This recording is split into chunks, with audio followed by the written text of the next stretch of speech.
अनुकूल कौन पाई आसले बाबा के पाखरे कोन अछि मानसिक कोन मानसिक सर झील आसी झील छोट बड़ ताकि खराब ता मानसिक जो आज 10 वर्ष गलान 40 एमती कोन दायरा अछि जे आपण एते बाटू आसले बाबा को एठी चंदनेश्वर पहुंच गेले सीधा ढेंकानाल सब प्रत्येक वर्ष श्रावण मास सब 100 पीठ बुली बुली दर्शन मानसिक पूर्ण हो विश्वास जे आपनकर आज्ञा एका आसले आ कोन केते आम सर 20-22 जन आस गाँव यही बाघ बाघ आसवे सब मानसिक पूर्ण हो आम शुणु तो से आसु सब वर्ष आसुचु ए वर्ष भी आसीचु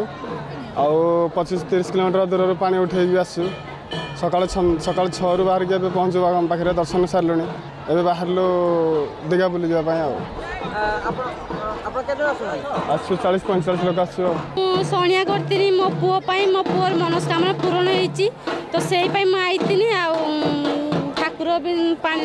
क्षीर फीर का ढाली बाबा पर मोर पूरा विश्वास अच्छी कहीं जेटा मुझे चाहिए से कमटा मोर